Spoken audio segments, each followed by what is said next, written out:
네, 질의하도록 하겠습니다. 경인사 이사장님, 제가 오전에 네. 그 국무조정실에서 네. 여러 감사한 것들이 특히 채용 문제와 관련된 그렇습니다. 요즘 사실 대한민국에서 이 채용 비리에 관한 문제가 많이 문제되지 않습니까? 특히 국책연구기관이 가지고 있는 상징성에 비춰보면 이런 기관이야말로 채용할 때 네. 공정하게 해서 가장 유능한 또 전문가를 제대로 뽑아야 될 책임이 있다고 생각합니다. 네, 옳으신 말씀입니다. 그런데 또 한편으로는 이사장님께서 과거에 대학교 총장도 해보셨으니까 이 교수님들도 많이 뽑으셔서 잘 아시겠습니다만은 어떻게 공정하게 리크루팅하냐, 이것이 그 기관의 이 성패를 좌우하는 거 아니겠습니까? 네, 그렇습니다. 예. 그렇기 때문에 여기에 지금 각 연구 원장님들 많이 계신데 이 사적인 무슨 인연이라든가 네. 뭐 이런 거에 사로잡혀 가지고 네. 어떤 사람, 특정한 사람을 대충 염두에 두고 예, 교묘하게 모집 공고를 낸다든가 네. 왜 리크루터는 방식을 바꾼다든가 이렇게 해가지고 예. 예, 엉뚱한 사람이 뽑힌다면 네, 네. 이 기관 전체의 경쟁력을 떨어뜨리는 거 아니겠습니까? 네, 네. 사실은 대한민국 국가의 이 연구 문제 또 연구 수준이 우리 경인사 소속된 인문사회 관련된 연구기관의 연구 실적과 상당히 관련이 높은데요. 제가 이제 두 가지를 좀 말씀드리겠습니다. 지금 경인사가 아까 감사 권한이 없다 이렇게 뒷페이지 좀 봐주세요. 그 연구기관. 근데 경인사에서 평가를 하는데 이 연구기관에 대해서 전부 S등급을 매겼습니다. 출연연구 전체에 대해서. 지금 PT는 지금 오전에 있는 것으로 지금 없어진 것 같네요. 예를 들면 복리후생 관련 체크리스트 위반 사항 없다. 방망경영 정상화 이행실적 정부 기준 충족하고 있다. 실무 담당자 선정에서 치밀한 모니터링하고 있다. 이런 식으로 해가지고 이 정부 출연 연구기관 평가를 하면서 전부 S등급을 다 줬어요. 거기 그런데 실례하지만 어느 항목이겠죠? 그 항목이 있을 것 같은데. 연구기관 평가에서. 그런데 네. 국조실 감사 결과를 보니까 예를 들면은 과학기술정책연구원, 교통연구원, 교육과정평가연구원 이런 것들이 그 위에서 S등급 맞은 것하고 다 서로 문제가 있는 것으로 다 이렇게 적발이 돼 있단 말이죠. 그래서 이것을 보면 경인사에 가서 연구기관 평가하는 것이 대단히 형식적으로 이렇게 해가지고 온정적으로 흐르지 않느냐라고 하는 그런 인식을 가질 수밖에 없고요. 또 이 아까 제가 채용비리 뭐 비리가 있는지는 모르겠습니다. 그러나 어쨌든지 채용에 관련한 많은 문제점들이 지적이 됐는데 이제 이런 것들이 결국 연구기관의 전체적인 연구 실적하고 다 연계가 돼 있는데 제가 그동안 이 2013년도부터 올 6월까지 그러니까 4년 6개월 동안에 소속 연구원 전체 연구원들의 국내외 학술지에 게재된 논문을 전부 분석을 했습니다. 우리가 분석을 해보니까 전체가 5,600건, 1년에 약 1,900건 정도가 되고 이거를 연구원 숫자로 나누니까 1인당 0.3건 정도에 불과하고 있습니다.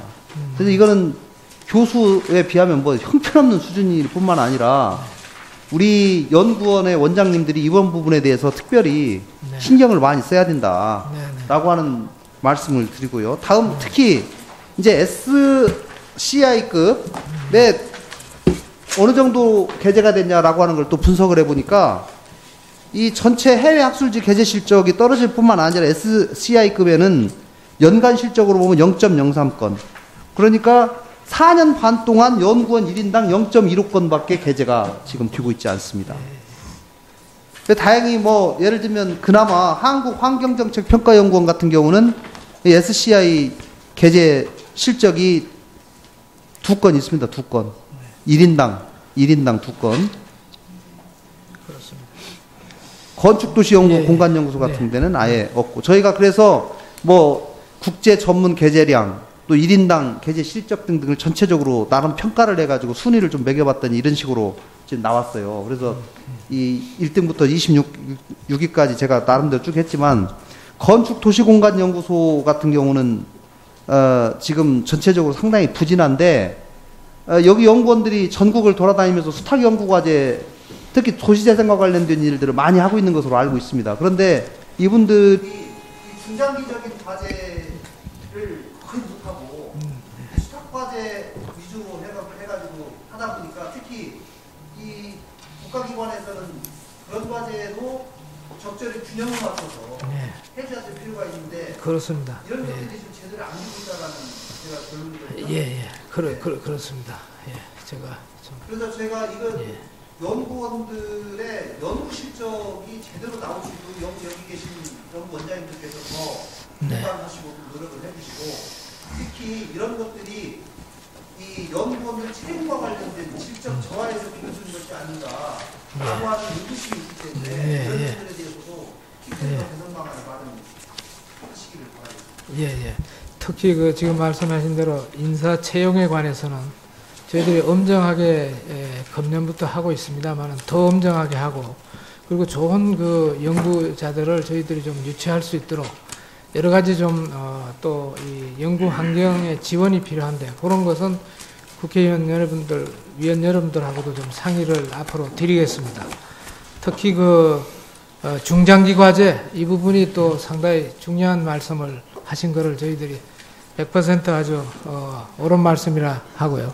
중장기 과제가 금년부터 좀 이 중장기 과제는 아무래도 좀 여러 기관들이 이렇게 종합적으로 협업을 해야지 나옵니다. 그래서 금년부터 이 중장기 과제에 대한 그 과제를 융복합 협업을 통해서 지금 아주 활발히 지금 추진하고 있습니다. 앞으로 좀 더 이 단기 정책 과제도 해야 되지만 중장기 과제에 대해서도 연구원이 성과를 내도록 그렇게 하도록 하겠습니다.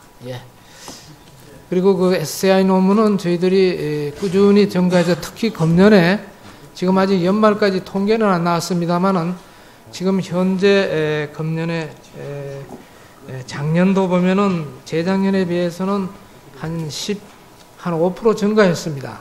예를 들어서 2015년에 국제학술지가 168편이었는데 작년에 192편 나오고 금년에도 이런 추세는 지속되리라고 봅니다. 그래서 국내외적으로 좀 더 저희들이 질 높은 그런 연구 실적이 나올 수 있도록 김관영 위원님 말씀하신 것을 저희들이 앞으로 채용에서부터 그리고 연구의 질적 성과 그리고 중장기 과제 이러한 모든 것에서 연결될 수 있도록 저희들이 지속적으로 이 부분은 특별히 노력하겠습니다. 감사합니다. SCI급 전업을 배제할 경우에 인센티브를 준답니다.